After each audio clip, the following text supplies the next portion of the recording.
이후에도 삶의 전성기를 이어나가는 사람들의 공통점이 있습니다. 바로 남다른 도전 의식이라고 하는데요. 나이라는 틀에 자신을 가두지 않고 계속해서 창조적인 상황과 도전들에 자신을 내맡기는 거죠. 나이가 들어도 품위를 유지하면서 또 나만의 전성기를 이끌어가는 삶, 누구나 원하고 바라는 삶이 아닐까 싶습니다. 자, 인생 책방 책방지기 이지혜입니다. 반갑습니다. 책책책 인생 책책 책비싸우 책수의 권진영입니다. 안녕하세요. 책 소개해드리는 작가 책소작 이시안입니다. 첫 번째 코너 아는 척 책방입니다. 오늘은 어떤 책인가요? 오늘은 아주 그냥 가볍게 읽어볼 만한 가볍게? 단편이라서 짧기도 하거든요. 네네. 하지만 그 의미는 정말 가볍지 않은 그런 책을 소개해드릴까 하는데요. 요즘 SF 소설계에서 가장 주목받는 작가죠. 켄 리우의 종이동물원입니다.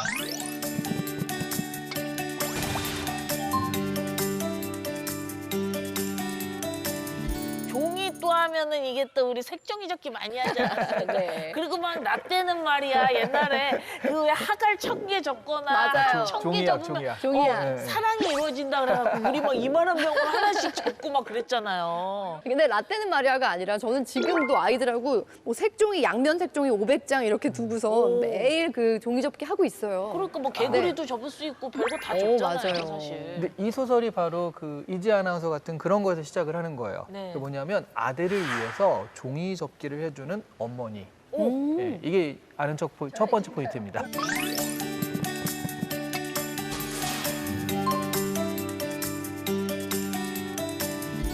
저 얘기인가요? 어머니, 그렇죠. 어머니. 네. 근데 저 어머니와 이 소설에 나오는 어머니가 가장 다른 거는 이 어머니는 종이를 접어서 예쁜 네. 동물을 접거든요. 네. 그리고 숨결을 불어넣으면 이 동물이 살아서 움직여요. 우와, 너무 신기하다. 네, 소리도 내고 그러니까 약간 마법 같은 게 들어가죠. 그 환타지 같은 요소가 들어가 있습니다. 저랑 많이 다르긴 하네요. 왜냐면 저는 개구리 접어주면 이게 무슨 개구리야 하고 버리거든요. 근데 생명이 생긴다고요? 정말 많이 다르네요. 다르네, 진짜. 네. 이 종이호랑이 라오 같은 경우는 주인공을 괴롭힘을 당할 때 도와주기도 하고요. 그리고 애교도 부려요, 고양이처럼. 우와. 네. 이 어머니는 동양인, 중국에서 온 사람이고 아버지는 서양인입니다. 그 잭은 혼혈이거든요. 그래서 친구들과 잘 어울려 지내지 못하고요. 엄마 같은 경우에는 영어를 못해요. 그러니까 고립돼서 지내잖아요. 그래서 잭 같은 경우도 스타워즈 장난감에 비해서 자기 종이동물만 가지고 놀고 이런 것들이 좀 계속 고립된 모습을 등장을 해요. 그래서 점점 엄마를 싫어하게 됩니다. 엄마가 싫으니까 엄마랑 말도 안 하려고 그러고 엄마가 준 종이동물도 싫어하게 되고 정말 안타까운 상황이 되죠. 지금 우리나라에서는 많은 분들이 함께 고민하고 있는 다문화 가정의 이야기라고 할 수 있는 건데 정체성 고민을 시작한 것 같은데요. 그러니까 이게 생명 없는 스타워즈 장난감 그리고 생명 있는 종이 동물 인형. 아니 나는 종이 호랑이가 훨씬 날 것 같은데. 그러니까요. 그렇죠. 그리고 근데 어릴 때는 또 남들과 다르면 좀 불안해하는 게 맞아. 있거든요. 맞아요. 그래서 이 잭은 어떻게 이대로 엄마와 멀어지게 되나요? 잭이 커서 어른이 되는데 엄마는 결국 돌아가시게 되거든요. 그런데 어느 날 종이호랑이 라우 배 안에 어머니가 자신한테 써 있는 편지를 발견하게 돼요. 와. 카탈로그 상품처럼 이렇게 팔려오게 되는 이야기. 그런 이야기부터 그러니까 얼마나 외롭겠어요. 말도 안 통하고 그런 것들. 아들이 태어나니까 엄마가 얘한테 중국어를 가르쳐서 중국어로 대화하고 싶다. 이러했는데 얘가 엄마를 거부하면서 엄마가 받는 그런 어떤 아픔 이런 것까지 그 편지에서 이제 보게 되는 거죠. 아, 이게 어머니가 돌아가시고 난 다음에 보게 된 편지인 거잖아요. 보고 얼마나 후회를 했을까요? 그러니까 있을 때 잘해 후회하지 말고 이 노래 그리고 살아계실 때 잘해야 된다는 거 또 하나 배우네요 맞아요. 이번에. 네. 그러니까 사실 이걸 보면 그러니까 동물이 살아 움직인다 이러는 판타지적 요소만 빼면요 완전 전형적인 이민문학이라고 할 수 있어요. 그러니까 세대 갈등이죠. 움직이는 종이 호랑이 나 오후. 오후. 네. 오후 오전 아니고 나오가 의미하는 것도 있을 것 같은데 어때요?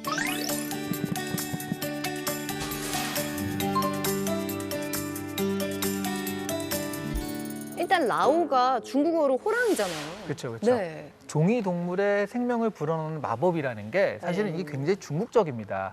아직도 서양에서 동양인을 보는 시각에 그런 게 살짝 있어요. 뭔가 신비하다 이런 거. 그 동양인들은 굉장히 정신적이다 뭐 이렇게 생각을 하는데 그리고 호랑이도 사실은 굉장히 동양적인 정체성이거든요. 네. 서양엔 호랑이가 없어요. 아, 그래요? 아프리카, 유럽 이런 데 사자잖아요.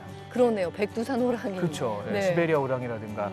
그러니까 호랑이라는 것 자체가 이미 어떤 동양인, 중국인의 정체성을 나타내고 있기 때문에 마법으로 호랑이를 움직이게 한다. 이게 정말 중국인의 정체성을 상징적으로 보여주는 장치인 거죠. 그래서 굉장히 재밌는 장면이 나오는데 어렸을 때 자기는 종이 호랑이 갖고 노는데 친구는 스타워즈 장난감을 갖고 와요. 네.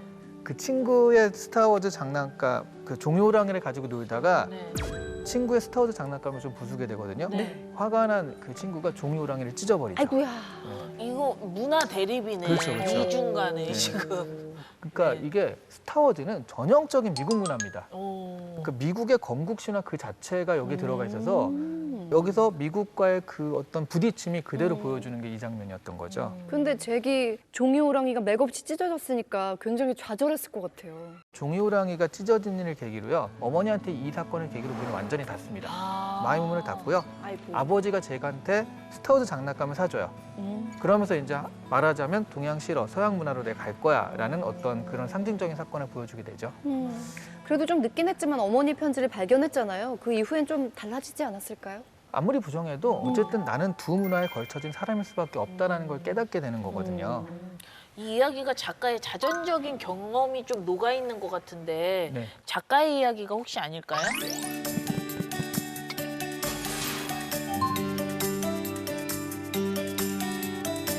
켄리오는 1976년 중국에서 태어났습니다. 11살 때 가족과 미국으로 이민을 왔거든요. 네. 그러니까 이민 중 겪었던 그런 상황들이 여기에 다 들어가 있는 거죠. 초반에는 켄리오가 서양적인 느낌으로 소설을 썼는데요. 안 됐어요. 폭망하고. 그래서 동양적인 느낌 이런 식으로 소설을 쓰기 시작하니까 폭발적인 반응을 이끌어내게 됩니다. 근데 여기서 폭망했다고 해서 아유 어떡해 라고 생각할 필요가 전혀 네네네. 없어요. 너무 부러운 사람입니다. 하버드 대학 영문과를 입학을 해서 졸업을 해요. 하버드? 네. 공부벌레구만. 나중에 마이크로소프트사의 개발자로 취업을 합니다. 프로그래머로. 와. 진짜 이분은 그러다가 일을 좀 그만두고요. 하버드 로스쿨에 진학해서요. 엘리트 코스네요. 변호사가 돼요. 변호사가. 네. 지금 뭐 하냐면 그 네. 딸의 양육을 위해서 그 법무법인 소속 변호사를 그만두고요. 지금은 기술 전문 컨설턴트로 일하다가 소설을 쓰는 투잡을 뛰고 있습니다. 네. 그 소설이 지금 SF나 환타지 문학에서 상이란 상을 다 휩쓸고 있는 엄청난 빵 터진 소설이 됐거든요. 이분 진짜 질투 나기는 하네. 다방면으로 그러네요. 너무 완벽하잖아요. 작가인 제가 얼마나 부럽겠습니까? 그러니까. 아니 근데 다문화 얘기라고 하니까 남의 얘기로 느껴지지 않습니다. 우리나라도 외국인 수가 점점 많아지고 다문화 가정도 많아지고 있는 상황이기 때문에 여러 민족이 함께 더불어가는 이 세상에서 다른 문화를 어떻게 받아들여야 할까 한번 생각하게 하는 소설이었습니다. 오늘 아는 척 책방은 켄 리우의 종이 동물원 만나봤습니다.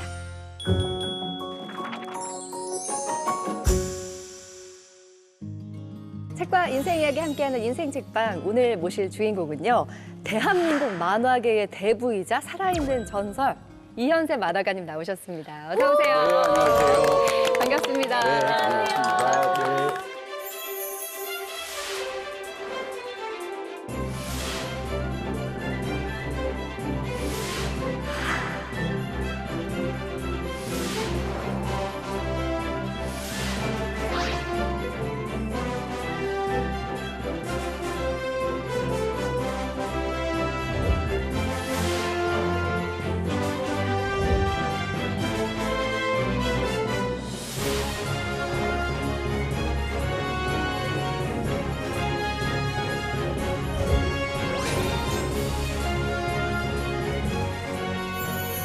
스타일이 너무 좋으세요. 저제 아이고, 또래인 줄 고맙습니다. 알았다니까. 바로 지금 카메라 앞에 서셔도 약간 영화배우 같은 맞아, 느낌이 맞아. 네. 나십니다. 고맙습니다. 만화계님께서는요, 1978년에 데뷔를 하셨습니다. 저 강은 알고 있다라는 작품이었는데요. 올해로 47년째 만화를 계속 그리고 계시거든요. 정말 대단하시죠. 대한민국의 뭐 만화에 관련된 상은 거의 휩쓸었다 싶을 만큼 다 휩쓰셨는데 제가 최근에 듣기로 신인상을 받으셨다고요? 그럴 수가 있나요? 만화계 거장이신 우리 선생님한테 신인상 준 강 큰 사람 누구십니까? 예, 네이버 웹툰 김중구 대표입니다. 못 근데 뭐- 혼내겠네, 못 혼내겠어. 근데 뭐 저는 웹툰이 처음이었고 네. 20년 전에 네이버 웹툰 처음 시작할 때 꼬맹이였으니까 그런 꼬맹이가 지금 네이버 웹툰 대기업을 와. 만들어낸 거니까 간이 크긴 크죠. 그분에게는 박수 보내드릴게요. 간이 크죠. 그 신인상은 일생에 딱 한 번 받는 거잖아요. 맞아요, 네, 맞아요. 어떠셨어요, 기분이? 새로 시작하는 기분이었죠. 네. 아, 지금부터 또 시작이구나. 네. 근데 뭐 웹툰은 시작이었으니까요. 네. 좋은 에너지가 또 되셨을 것 같아요. 뭐 그거 말고도 지금 엄청난 프로젝트를 준비하고 계시다고 들었습니다. 우리 영화 감독 곽경택 감독님과 함께하는 프로젝트라고요? 와. 네, 곽경택 감독하고는 뭐 옛날부터 일찍 알았습니다. 네. 근데 저 형 동생 하는 사이인데 요번에 한번 자기가 재밌는 이야기가 있으니까 네. 형 이거 우리 투트랙으로 하면 어때? 그랬습니다. 투트랙 뭔데? 아, 형이 먼저 웹툰을 해주면 네. 자기가 OTT로 하겠다고 하나의 시나리오로. 네. 곽 감독이 글을 잘 써요. 네네. 그래가지고 명품 시대라는 이야기인데요. 재밌겠다. 네, 우리나라에서 짝퉁은 어떻게 만들어지고 우와. 어떤 경로로 들어오고 네. 진짜 재밌겠다. 네, 네. 어떻게 판매되고 원가는 어떻게 되는지 아. 그런 전반적인 이야기에 대한 거라서 제가 흥미를 느꼈거든요. 오, 진짜 재밌을 것 같아요. 그래서 내가 할게. 오, 네. 잘하셨어요. 네, 지금. 명품 시대가 아니라 짝퉁 시대 아니에요? 그렇죠. 실제로는 네, 짝퉁 짝퉁 시대. 시대죠. 네. 참 지금도 열정적으로 이렇게 활동을 이어가시는 모습이 참 보기가 좋은데요. 아유, 고맙습니다. 자, 오늘 이현세 만화가님께서 인생책으로 골라주신 책은 바로 일본 작가 미우라 아야코의 빙점이라는 책입니다. 이 책은 뭐 우리나라에 소개된 일본 문학 작품 중에서 가장 많이 출판되고 번역된 작품이기도 하거든요. 그만큼 많은 인기를 누린 소설인데요. 과연 어떤 내용인지 함께 만나볼까요? 내 원수를 사랑하라는 성경 말씀을 좌우명으로 삼을 정도로 인격자였던 병원장 게이조는 아내 나스의 부정으로 인해 딸이 살해되었다는 사실에 분노하고 잔인한 복수를 결심합니다. 친딸의 생명을 앗아간 범인의 딸을 입양하여 아내에게 기르게 하는 게 그 방법이었죠. 겉으로 보기엔 완벽해 보이는 가정에 들이운 불행의 시작. 과연 이들은 서로를 용서할 수 있을까요? 원죄의식과 함께 인간은 어디까지 타인을 용서할 수 있는가라는 윤리적인 주제를 담고 있는 소설 빙점입니다. 일본에서는 물론이고요. 국내에서도 드라마로 제작이 될 만큼 정말 인기를 누린 소설이거든요. 저도 읽으면서 막 분노했다가 안타까웠다가 정말 여러 감정이 뒤섞이는 느낌을 받았는데 그야말로 몰입도가 최상이었습니다. 두 분은 이 책 어떻게 읽으셨는지 궁금한데요. 사실 저는 이제 선생님 보면서 만화책을 좀 선정해 주시지 않을까 이런 생각으로 기대를 했는데 네. 빙점이라고 해갖고 이 두께를 보고 좀 한숨이 푹푹 나오기는 했습니다. 근데 이 내용이 제가 좋아하는 빨간맛 아시죠? 막장. 네. 그래서 지루하지 않게 재밌었습니다. 우리 작가님은 어떠셨어요? 그런 표현 있잖아요. 고구마 100개 먹은 듯한 진해. 고답이었어요. 드라마를 보다가 그러다가 마지막에 사이다를 들이키는 그게 나와야 되는데 맞아. 끝까지 고구마인 거예요 거의. 그래서 와 확실히 그 예전 작품이라 심파극인데 네. 알면서도 너무 그 빠져드는 아는 맛이 무섭다고 맞아, 흡입력이 맞아. 정말 장난 아니었던 것 같아요. 저도 이번에 읽으면서 와 이래서 인생책으로 고르셨구나라는 생각이 들었어요.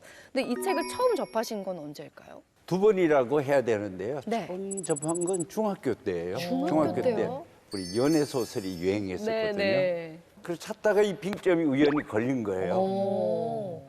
그때는 이런 뭐 원제나 이렇게 무거운 주제는 모르고요. 네. 사춘기 때니까 그쵸. 그 도우르라는 오빠하고 요거란 여동생하고 금지된 사랑이잖아요. 네. 배달은 남매지만 네.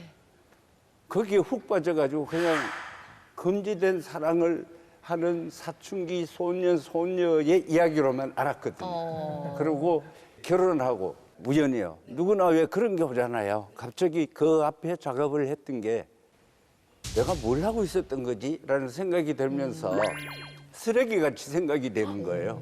진짜요? 그래가지고 결혼하고 빈둥빈둥 놀고 있을 때 우연히 이 빙점이라는 책이 이제 다가왔죠. 그래서 다시 그걸 보니까 이게 연애 소설이 아니고 네. 뭐 원제를 다룬 굉장히 심각한 소설이더라고요. 뒤를 보니까 그 당시에 작가 자신의 자전적 소설 같기도 하더라고요. 그래서 저한테 각성을 줬죠. 네 얘기를 해라. 쓸데없는 쫓아다니면서 네. 엉뚱한 거 찾지 말고 가장 진정성 있는 캐릭터와 이야기는 너에게 있다라는 걸 이 책 때문에 알게 된 거죠. 그렇구나. 우리 이현세 마다가니가 함께 책과 인생 이야기 키워드를 통해서 하나씩 알아보겠습니다. 자, 첫 번째 키워드 볼까요? 네, 첫 번째 키워드는 마음의 빙점입니다. 그러니까 빙점이라는 것이 얼어붙는 온도를 뜻하는 거잖아요. 이 소설에서 마음의 빙점이라고 하면은 그러면 뭐 마음이 얼어붙는 뭐 지점 이렇게 지금 이해하면 정도, 될까요? 네, 그 정도 되겠죠. 네. 그러니까 이 소설에서는 보면 제가 볼 때는 두 가지 빙점이 나오는 것 같아요. 여기 소설에 보면 나쁜 사람은 한 명도 없거든요.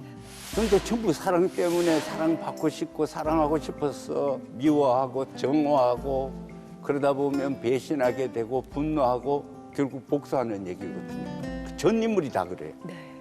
그리고 또 하나는 이제 그런 것에 전혀 휘둘리지 않고 정말 바르게만 사는 요코라는 여주인공이 있는데 그 아이는 소학교 4학년 때 이미 그 사실을 자기가 데려온 아이라는 걸 알면서 더 노력하거든요. 근데 결국은 이제 이 아이의 빙점은 자기가 그 사실을 안 것보다는 자기가 원수의 자식이라는 걸 아는 순간 희망의 끈을 놔버리죠. 나에겐 원죄가 있어. 내가 아무리 노력해도 극복할 수 없는 나는 죄의 씨야.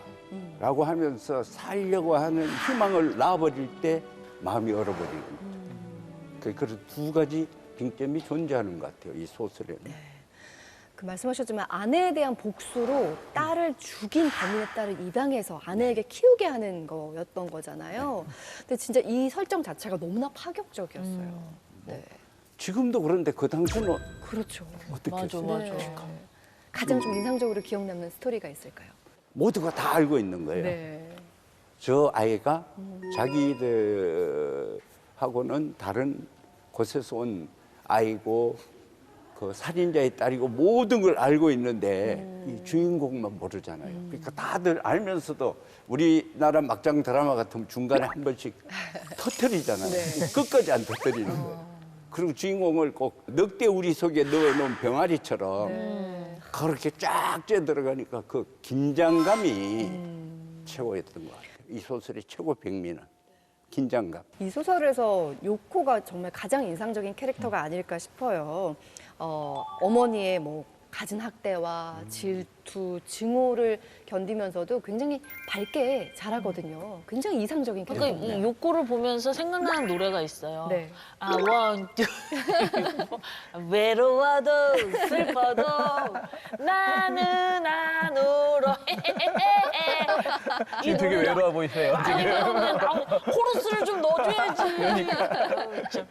이 노래가 생각나더라고요. 네. 캔디 노래잖아요. 네, 캔디. 네.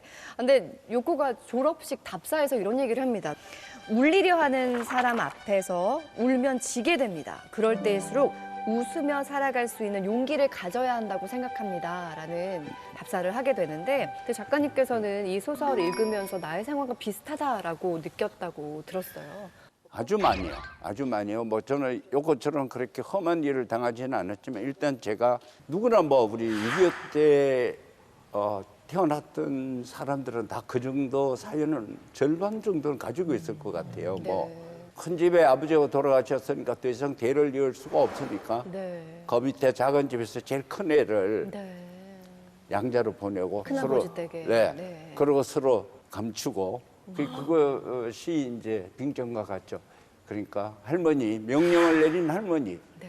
저를 낳아서 준 작은 어머니 또 데려다 키운 큰 어머니 그리고 큰 집에 두 누님 그리고 형을 보낸 두 동생 전부 다 자라면서 결국 다 알고 있었는데 20살까지 나만 몰랐다는 거죠. 아 진짜. 그러니까 그것 자체가 빙점이라는 책을 읽었을 때 바로 미우라 아야코라는 작가가 자전적 이야기로 이렇게 수준이 높든 낮든 이렇게 감흥을 일으키는 사람을 공감시키는 글을 썼다면 네. 나도 내 이야기를 써야 독자들하고 호흡할 수 있지 않을까. 그래서 제 얘기를 썼죠. 그게 이제 까치의 오계절이라는 만화였습니다. 이 얘기를 들으니까 이제 친아버지를 20년 동안 작은아버지, 작은어머니로 알고 사신 네, 거잖아요. 세상에.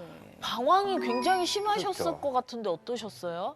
저 같은 경우는 대입 실패하고 고향 묘사에 갔다가 우연히 먼 친척이 그 얘기를 시작하는 거예요. 그러니까 그 친척은 설마 20년 동안 제가 몰랐을 거라고 생각을 못 했겠죠. 그러니까 이거 봐라 이상한데? 라고 해서 제가 일종의 유도했다고 그럴까요? 네. 아는 척하면서 이렇게 예, 추임새를 넣어주니까 쫙 나오는데 얼마나 충격이셨을까요?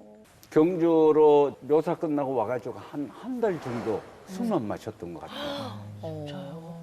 네, 그리고 바로 저 재수 대입을 포기했죠. 왜냐하면 뭐 큰 집도 작은 집도 다 기대고 싶지가 않으니까 일종의 도피하는 기분으로 네네네. 만화를 선택해서 상경을 했죠. 그때는 우리 전화기도 제대로 없을 때니까 네네. 일단 아이가 가출해서 어딘가로 도시로 가버리면 절대 추적이 안 되잖아요. 그래서 군대 갈 때까지 그 시간을 보내게 되죠. 아픈 가족사가 마음의 빙점이었을 네. 거라는 생각이 좀 그쵸. 들거든요. 네.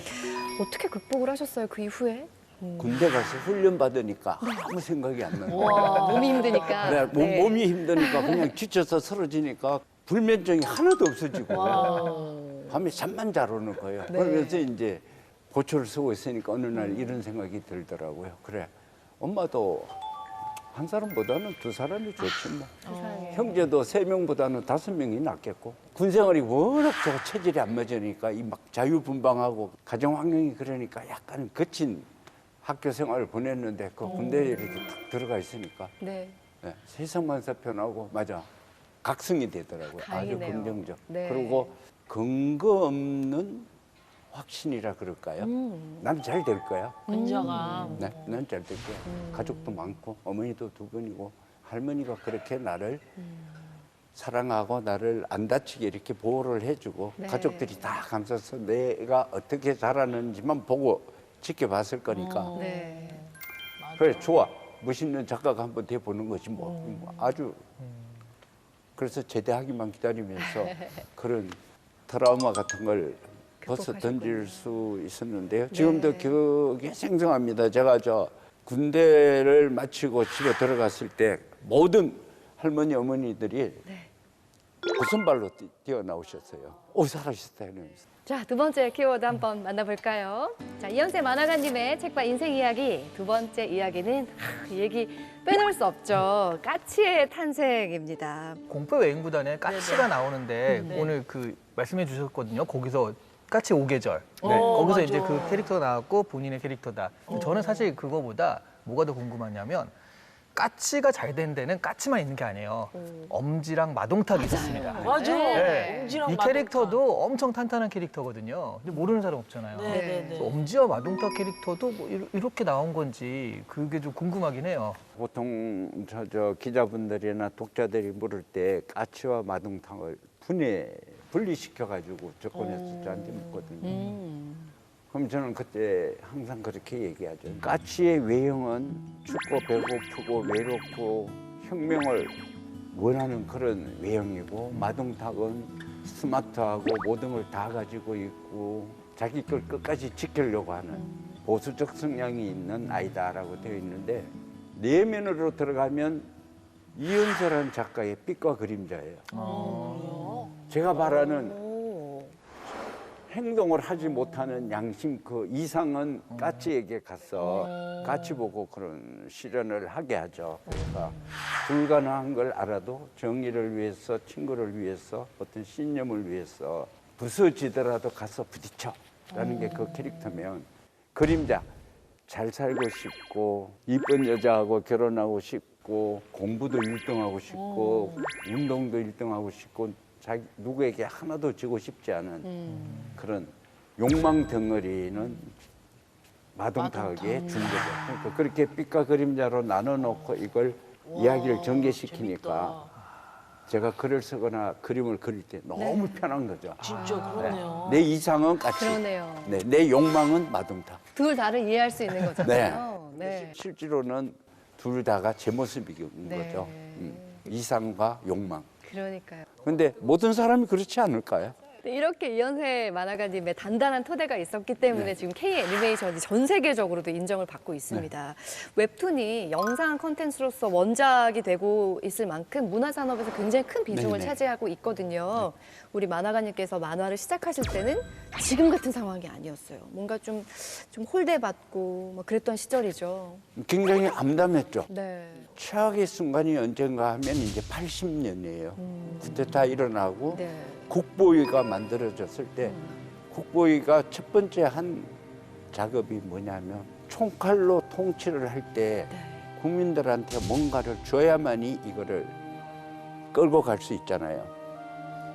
그래가지고 그 당시에 3S 정책이라 그래서 뭐 국풍 이런 거 네네네.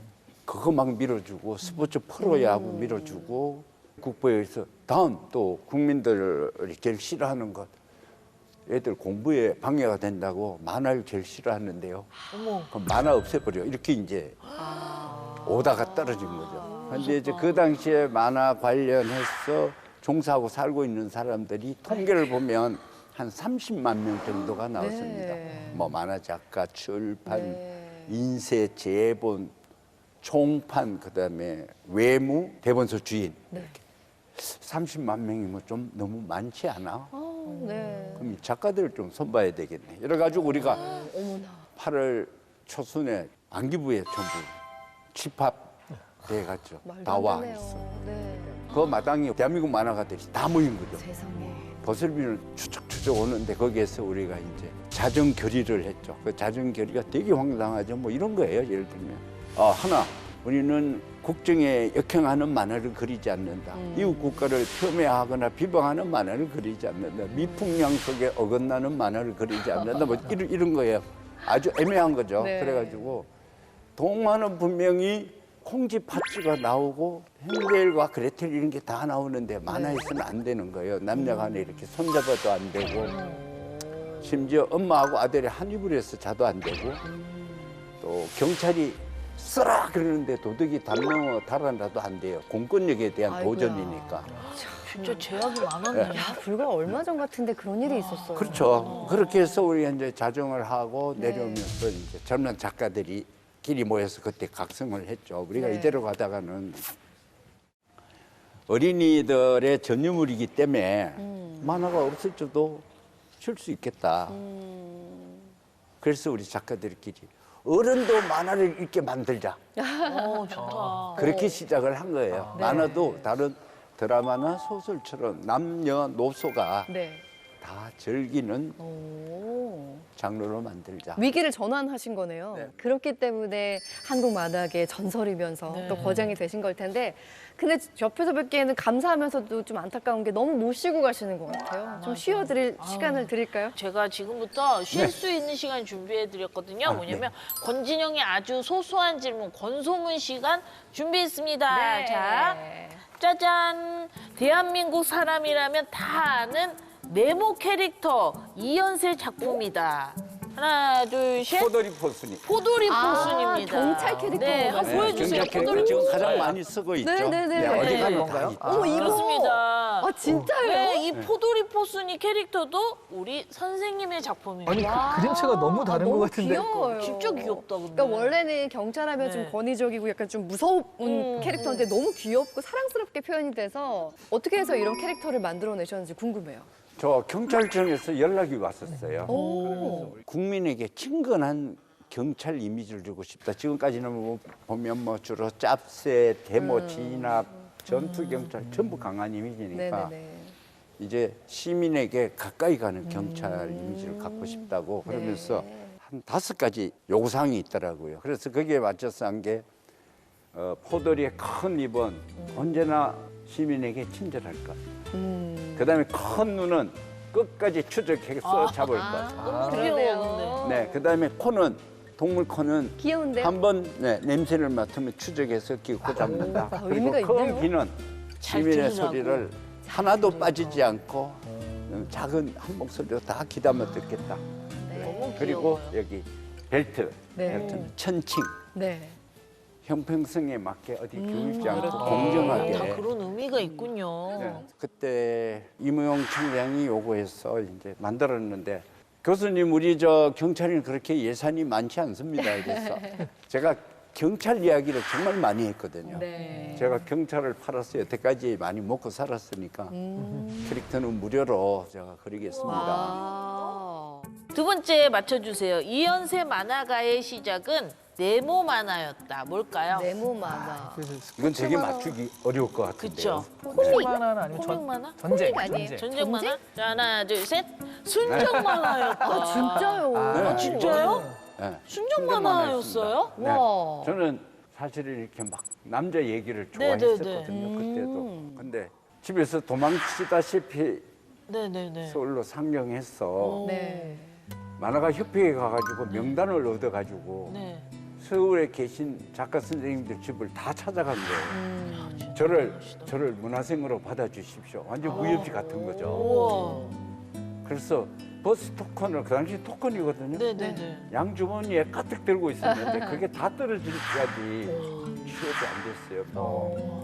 그래가지고 이제 다시 집으로 가려고 하는데 나나 선생님이 순정 만화라도 그려볼래? 라고 하셨어요. 근데 저는 어떻게든 만화를 배워야 되니까 네네. 만화를 어떤 도구를 써서 어떻게 해야 되는지 전혀 모르고 있으니까 네, 배우겠습니다. 그래서 들어가서 배웠는데 세상에 그러니까 나쁜 건 하나도 없는 것 그죠? 같습니다. 다 경험이 돼요. 네, 제가 순정 만화를 그렸기 때문에 제가 까칠한 캐릭터를 등장시켰을 때 일반적으로 되게 거칠고 야성적인 아이인데 네.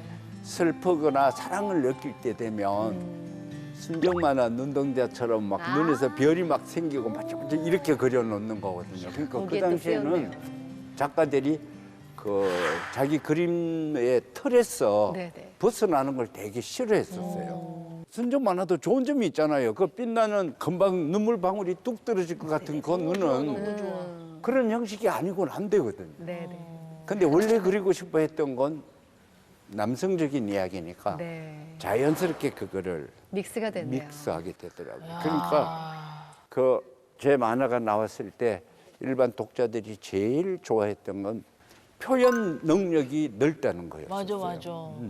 지금까지 귀를 솔깃하게 만드는 권소문이었습니다. 감사합니다. 반갑습니다. 자, 이연세 만화가님과 함께 책과 인상 이야기 나누고 있습니다. 세 번째 키워드 볼까요? 자, 세 번째 키워드는 나의 시대입니다. 만화가님의 작품 공포의 외인구단 같은 경우에는 장편 서사 만화의 시초였다고 해요. 네. 그러니까 한국 만화의 역사가 공포의 외인구단 이전과 이후로 네. 나뉜다라는 네. 이야기가 될 네. 만큼 굉장히 만화계의 판도를 바꿨다는 얘기가 나오는데요. 그 시대가 그야말로 이현세의 시대 아니었나요? 네, 그때는 그랬었죠.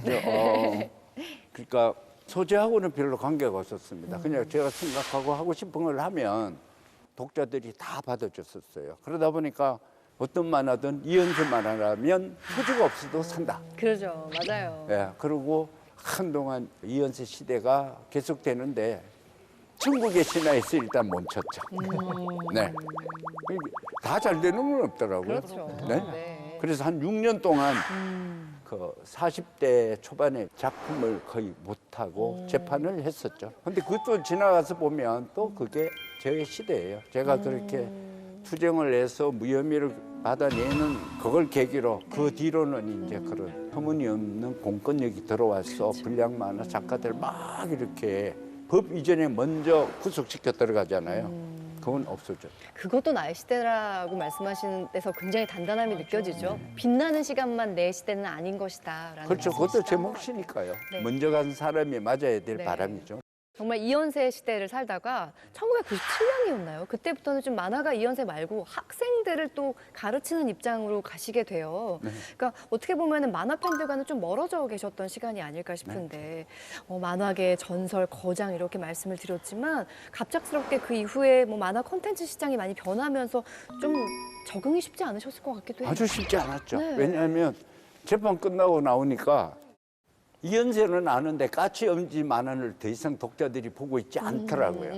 뭐 일본 만화 드래곤볼이라든지 막 이런 것들을 보고 있고, 그다음에 인터넷 만화가 이제 시작이 되니까 그렇죠. 그 인터넷 시장은 저하고 너무 다르잖아요. 네. 저는 출판 만화를 그대로 고집하고 유지해 왔었는데 네. 어쨌든 어느 시점이 되니까 신문이든 만화 잡지든 어느 날 인쇄 만화의 시장이 없어져 버리는 거예요. 인쇄 만화의 시장이 쓰나미처럼 어느 날 인터넷이 몰려오는 바람에 없어진 거잖아요. 네. 그러니까 내 시대는 갔구나라는 걸 바로 각성했죠. 네. 그런 게 생기니까 점점 대중하고 멀어지죠. 멀어지니까 저리 바다로 가면 중이 바다로 가야지 뭐라고 생각을 또 각성하는데 네. 한참 걸렸죠. 아니 근데 진짜로 처음에 그 만화 탄압받던 시대에도 벽을 부수고 지나가셨듯이 거기서 포기하지 않으시고 내 시대는 갔구나 했으면서도 네. 나중에 다시 웹툰으로 오셔가지고 다시 이연세 시대를 만들어가고 계십니다. 새로운 웹툰 세계로 뛰어든 소감이 어떠신가요? 신인 작가로서.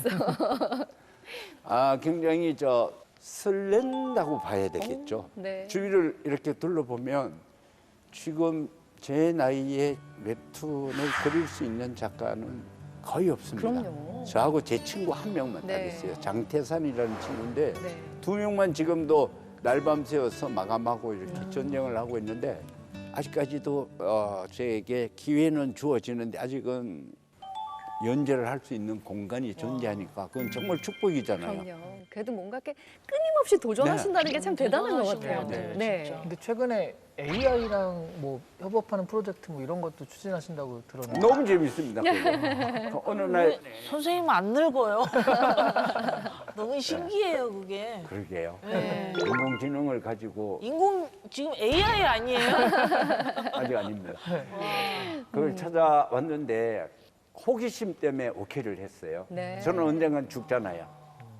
근데 까치는 영원히 살려놓을 수가 있죠. 제가 죽고 없어져도 까치를 학습시켜 놓으면 제가 죽고 난 뒤에도 까치가 내 생각, 내 세계관 가지고 내 그림 화풍으로 그 100년, 200년 뒤에 사람들하고 소통한다는 건 유한한 생명에 대한 약간 통쾌한 도전? 네. 뭐 그런 기분이 들어가지고 합시다. 지금 현재 되게 힘든 작업이거든요. 맞아요. 제가 그린 만화가 한 4,000권 되는데 그걸 AI가 다 학습을 해야 돼요. 그래서 2가지 프로젝트입니다. 하나는 제가 없어도 공포의 외인구단 그 당시 그림체로 축구 만화를 그려보자 그러면 AI가 그릴 수 있어요. 우와, 그거 대박이다. 하나.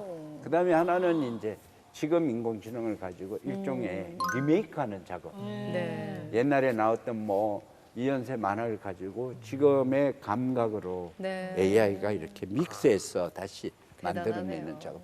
2가지 프로젝트를 하고 있죠. 이렇게 새로운 도전으로 계속 이어가게 될 이연세 시대에 네. 기대가 되네요.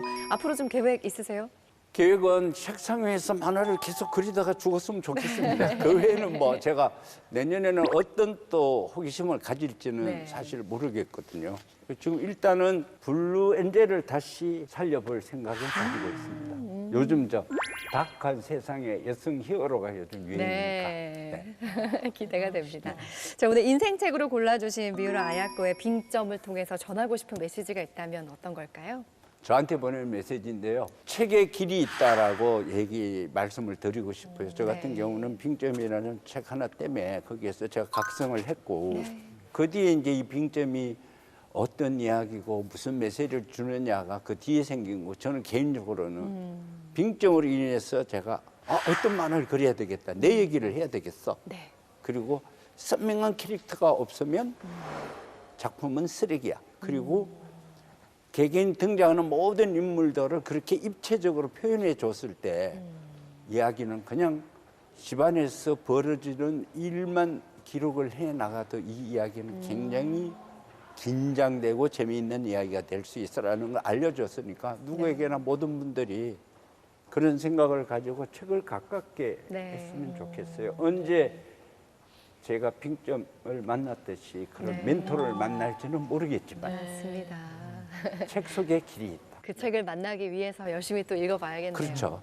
진영 씨 오늘 만화가님 만난 소감 어떠셨어요? 저 이제 BTS 이후로 또 오늘 덕질 시간 선생님 만화 다시 찾아보고 네. 이렇게 녹슬지 않는 감각이 그러게요. 너무 대단하다는 생각이 들어서 제 유행어 마지막으로 한번 해드릴게요. 대단해요! 이제 대단하십니다. 맞습니다. 네. 시안 작가님 마지막으로 추천평 부탁드릴게요. 그 오늘 나눠본 얘기로는 이제 이현세 만화가님은 만화를 추천해야 될 것 같은데 지금 이 작품은요 정말 수많은 영화와 드라마로 만들어졌고요. 그리고 한국에서 가장 유명한 일본 문학이라고 보실 수 있어요. 그만큼 스토리가 가진 힘도 있지만 그 스토리만 가지고 되는 게 아니거든요. 이 안에 메시지가 뭐 원죄, 구원, 그리고 그래서 용서 이런 인간의 원초적인 아주 원론적인 그런 이야기를 다루고 있기 때문에 깊이 읽어보시면 굉장히 우리한테 깨달을 게 많은 그 깨달음을 많이 주는 책이라고 할 수 있습니다. 알겠습니다. 자 마지막으로 만화가님 시청자 여러분께 한 말씀 해주세요. 이렇게 초대해 주셔가지고 너무 고맙고요. 저 마지막 얘기도 바쁘고 힘드시더라도 그 일상에서도 한 달에 한 번 정도는 서점에 가서 어떤 책들이 나와 있는지 한 번씩은 꼭 가서 구경하시기 바랍니다. 그러면 인터넷으로 검색하는 거하고 전혀 다른 그런 느낌이 있거든요. 어쩌면 행운의 책을 찾을 수 있을지도 모르죠. 또 그러고 이왕이면 한 달에 책 한 권 정도는 살 수 있는 그런 여유를 가지고 사시길 바랍니다. 고맙습니다. 행복하세요. 네, 바쁘신 와중에 인생 책방 네. 나와주셔서 너무 감사드리고요. 앞으로 만들어가실 이현세의 새로운 시대도 응원하겠습니다. 고맙습니다. 네, 고맙습니다. 감사합니다.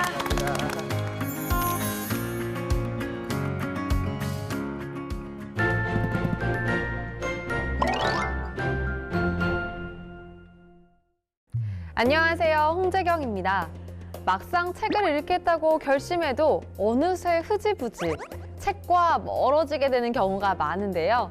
오늘은 북큐레이션 책으로 말을 걸다 기획도서, 독서의 문턱을 낮춰 작심 삼독 대신 작심 완독할 수 있는 가벼운 책들 준비했습니다. 전문가의 금주의 서평, 국회도서관과 함께하는 화제의 도서까지 지금 바로 만나보시죠. 오늘 소개할 첫 번째 책은 좁은 양계장 안에서 알만 낳는 닭에서 벗어나 새로운 세상으로 발을 내딛는 암탉, 잎사귀의 이야기를 담은 소설 마당을 나온 암탉입니다. 초등학교 교과서에 실리기도 한 책은 100만 부가 넘게 팔리며 한국 작가의 작품으로는 처음으로 영문판 출간 한 달 만에 영국 베스트셀러 1위에 오르기도 했는데요. 2011년 애니메이션 영화로 제작되며 많은 사랑을 받기도 했습니다. 책은 꿈과 소망, 모성이라는 키워드로 삶과 죽음, 소망과 자유, 입양 문제 등 결코 가볍지 않은 주제를 어렵지 않게 묘사하며 많은 이들의 공감을 얻기도 했는데요. 오늘은 힘찬 세상을 향해 나간 암탉, 잎사귀의 여정을 함께 해보시는 것 어떨까요? 오늘 이 이야기가 사람들의 입을 돌아다니지 않고 오로지 대나무 숲만 헤맬 수 있도록 해주신다면 이야기를 시작하겠습니다. 약주해 주실 수 있겠습니까? 다음으로 소개할 책은 조선 초 궁녀들의 괴담을 전하는 소설 잠 못 드는 밤의 궁궐 기담입니다. 총 6편의 작품이 실린 연작 단편집인 책은 궁녀들의 입에서 입으로 전해지는 오싹한 괴담부터 그들의 개인사, 궁궐에 감춰진 비밀들을 전하고 있는데요. 결말부에 밝혀지는 진실의 파편까지 잠 못 드는 밤 궁궐 궁녀들의 이야기 속으로 여러분을 초대합니다. 오늘의 서평책은 인류 최초의 창조학교인 바우하우스를 소재로 창조성에 관한 이야기를 담은 책 창조적 시선입니다. 서평자인 신희경 세명대학교 시각영상디자인학과 교수는 이 책의 다른 미덕 중 하나는 그간 교과서형 바우하우스 책들과 다른 시점이라며 흥미롭고 풍부한 주제와 내용의 재미있는 책이라는 말과 함께 1000페이지에 겁먹지 말고 지식의 가지를 넓히는 기회이자 자기 지식의 편중을 검증하는 기회로 일독하기를 권한다라는 말을 남기기도 했습니다. 창조적 시선의 출발점과 에디톨로지의 본질을 제시하는 책, 창조적 시선으로 창조적 관점과 안목을 키우는 계기를 가져보는 건 어떨까요? 국회도서관과 함께하는 화제의 책. 첫 번째로 소개할 책은 역사를 품은 역세권인데요. 최근 일제강점기에 아픔이 서린 독립문역부터 12.12 사태에 촉발한 6월 항쟁의 현장인 신촌역까지 역사를 품은 17개 정거장을 통해 우리 역사 공간을 탐방하며 우리의 가장 가까운 지하철 정거장에서부터 아름다운 역사 여행을 시작할 수 있다는 것을 알려주고자 했습니다. 다음으로 소개할 책은 증발하고 싶은 여자들입니다. 2020년 코로나19 이후 20대 여성들의 급증하는 자살률이 사회 문제로 떠올랐는데요. 책은 사회적 질식의 문제를 여성주의적으로 그려내며 청년 여성 19명과의 인터뷰를 통해 청년 여성들의 현재와 미래를 진단했습니다.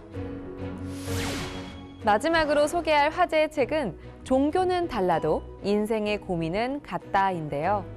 불교, 개신교, 천주교, 원불교, 세계 4대 종교인으로 구성된 만남 중창단의 멤버인 저자들은 지금 행복하지 않으면 언제라도 행복할 수 없다는 메시지와 함께 오늘이 불안한 요즘 사람들에게 흔들림 없는 믿음으로 살아가는 방법을 책을 통해 전하고자 했습니다. 오늘 뭐 읽지? 오늘은 작심, 완독을 주제로 함께 했는데요. 오늘 소개해드린 책을 계기로 꾸준한 독서 습관을 길러 여러분도 완독의 기쁨을 누리시기 바랍니다. 작고 가벼운 책 한 권에서 시작한 독서가 여러분을 다독가, 애독가의 길로 안내하기를 바라면서 오늘 뭐 읽지? 다음 주에도 새로운 책으로 다시 찾아뵙겠습니다. 고맙습니다.